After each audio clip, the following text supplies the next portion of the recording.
नमस्कार, मैं शालिनी और आप देख रहे हैं नेक्स्ट 9 न्यूज। जिस तरीके से बीते लोकसभा चुनाव में ये देखा गया कि भारतीय जनता पार्टी ने अपर्णा को मौका नहीं दिया, यहाँ पर अपर्णा यादव केवल इंतजार ही करती रह गई और कैसरगंज सीट से रायबरेली से किसी और चेहरे को मैदान में उतार दिया गया। अब जैसे बीते लोकसभा चुनाव में ये देखा गया कि अपर्णा यादव पर भरोसा नहीं जताया गया भारतीय जनता पार्टी की ओर से, क्या ऐसे में अपर्णा यादव भारतीय जनता पार्टी का साथ छोड़ती हुई दिखाई देंगी और यहाँ पर समाजवादी पार्टी का रुख करेंगी? उस पूरे मुद्दे पर आज चर्चा करेंगे। मेरे साथ मेरी सहयोगी माही मौजूद है। माही, आपका बहुत बहुत स्वागत है। माही, जिस प्रकार से देखा गया कि बीते लोकसभा चुनाव में अपर्णा यादव को भारतीय जनता पार्टी मैनपुरी से मैदान में उतारना चाह रही थी, लेकिन उस समय अपर्णा यादव ने ये बयान दे दिया कि वो अपने परिवार के खिलाफ नहीं जाएंगी, वो डिंपल यादव के खिलाफ नहीं जाएंगी। अब ऐसे में ये नतीजा ये रहा कि भारतीय जनता पार्टी को अपर्णा यादव पर भरोसा नहीं हुआ, जिसके बाद उन्हें किसी भी सीट पर मैदान में नहीं उतारा गया।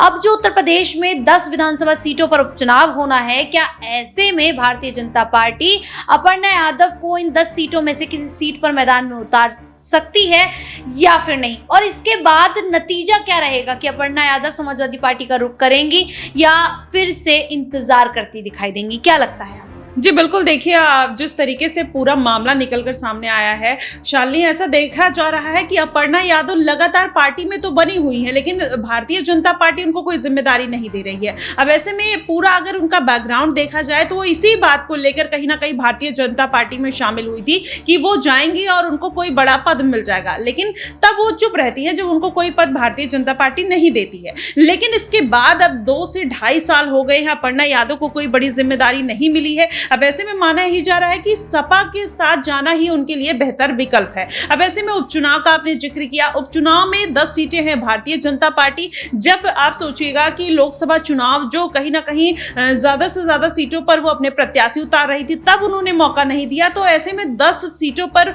मुझे नहीं लगता कि अपर्णा यादव को भारतीय जनता पार्टी किसी भी तरीके से दांव लगाएगी। लेकिन वहीं यहाँ पर करहल की सीट जो है वो समाजवादी पार्टी की पारिवारिक सीट मानी जाती है। अगर ऐसे में भारतीय जनता पार्टी अपर्णा को करहल की सीट से मैदान में उतार देती है तो कहीं ना कहीं अपर्णा यादव के समर्थन में वहां का जो यादव समुदाय है वो वोट कर सकता है और ऐसे में भारतीय जनता पार्टी को इसका फायदा हो सकता है। तो क्या भारतीय जनता पार्टी को करहल से अपर्णा को उतार देना चाहिए? जी बिल्कुल, देखिए बात तो सही कही आपने, लेकिन अगर पूरा मामला समझा जाए तो भारतीय जनता पार्टी, मैंने अभी वही बताया कि लोकसभा चुनाव में जो इतना बड़ा चुनाव था और जिसमें बहुत सारे प्रत्याशी थे, उसमें अपर्णा को लेकर किसी भी तरीके का रिस्क नहीं लिया गया। ऐसे में मैनपुरी सीट थी, कन्नौज सीट थी या फिर आजमगढ़ सीट थी, अगर भारतीय जनता पार्टी चाहती तो उनके परिवार के खिलाफ उतार सकती थी। अब ऐसे में अखिलेश यादव ने इस्तीफा दे दिया। ये बात तब संभव है जब अपर्णा यादव सपा में चली जाती है, करहल सीट पर कहीं ना कहीं वो जाती है, तो भारतीय जनता पार्टी का जनाधार भी अपर्णा यादव के साथ जाएगा और वहां पर अखिलेश यादव को डबल फायदा हो सकता है। लेकिन अगर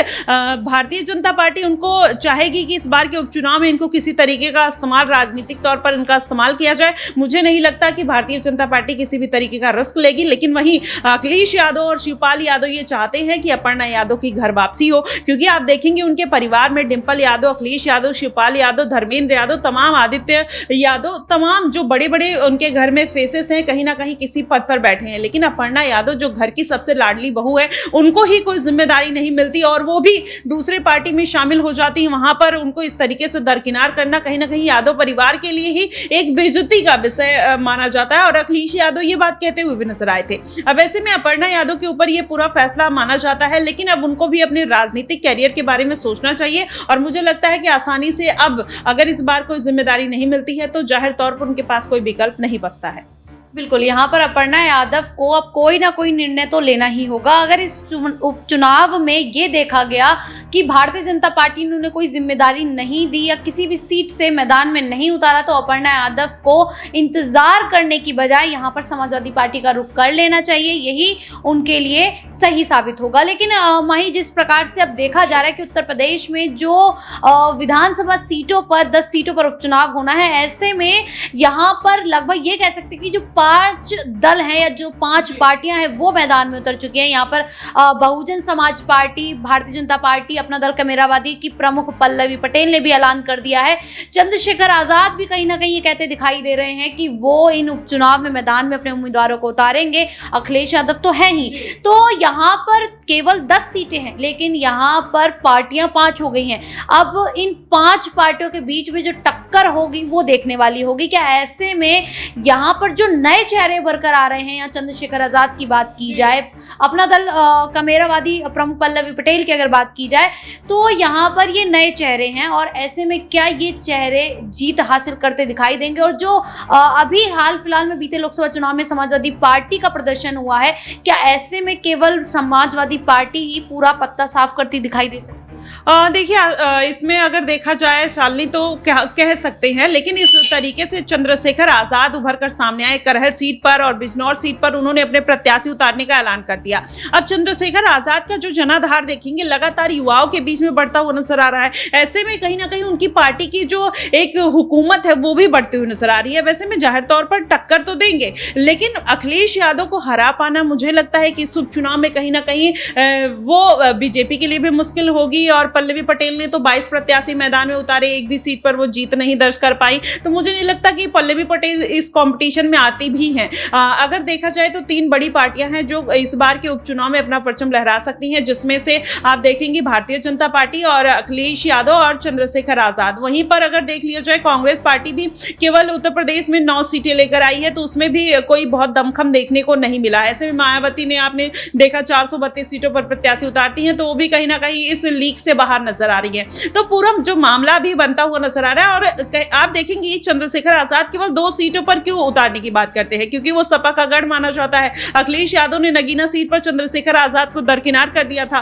तो यही बात है कि कहीं ना कहीं वो उस बात का बदला लेने के लिए इन्हीं 2 सीटों पर अपना दांव लगाने के लिए तैयार है। नहीं तो आप देखेंगे कटेहरी सीट है, मिल्कीपुर सीट है, ऐसी तमाम सीटें हैं जिस पर चंद्रशेखर आजाद जा सकते थे। जैसे अंबेडकर नगर के पास आप देखेंगे कटेहरी सीट, जहां पर दलितों का एक बड़ा जनाधार है। मिल्कीपुर में भी आप देखेंगे वहां पर भी दलितों का जनाधार देखने को मिलता है। लेकिन चंद्रशेखर आजाद ने कहीं ना कहीं 2 सीटों पर अपना दांव लगाया है और उनको इस बात का भरोसा है कि कहीं ना कहीं उनकी जीत इस सीट पर पक्की है। और वो अखिलेश यादव को यह बात कहते हुए भी, टक्कर देते हुए भी नजर आए थे। कुछ दिन पहले उन्होंने ये बात जाहिर तौर पर कही थी कि अगर अपनी सीटों पर वो प्रत्याशी नहीं उतारते या उतार देते सभी सीटों पर प्रत्याशी, तो कहीं ना कहीं अखिलेश यादव की हार पक्की मानी जा सकती थी। तो कहीं ना कहीं उनको इस बात का कॉन्फिडेंस है और यही बात है कि वो बिजनौर और करहल सीट पर अपना दांव लगाते हुए नजर आए। और रही बात आपने अपर्णा यादव की थी, तो अपर्णा यादव भी अगर करहल सीट से उतरती हैं, चाहे भारतीय जनता पार्टी की तरफ से, चाहे आप देखेंगे सपा की तरफ से, उनको फायदा मिलता हुआ नजर आएगा। अपर्णा यादव पर यहाँ पर अभी भी सवाल खड़े हुए हैं कि आखिरकार अपर्णा यादव क्या निर्णय लेने वाली हैं, क्योंकि यहाँ पर समाजवादी पार्टी की अगर बात हो रही है तो यहाँ समाजवादी पार्टी तेजप्रताप यादव का जो नाम है वो सबसे पहले यहाँ पर लेकर सामने आ रही है कि करहल से अगर किसी को जिम्मेदारी दी जाएगी तो यहाँ तेजप्रताप यादव को जिम्मेदारी दी जा सकती है। अब ऐसे में अगर अपर्णा यादव समाजवादी पार्टी में आ भी जाती हैं तो क्या यहाँ पर तेजप्रताप यादव का नंबर कट जाएगा, ये भी सवाल खड़ा हो रहा है। लेकिन अब देखना होगा कि आने वाले समय में और क्या कुछ होता है।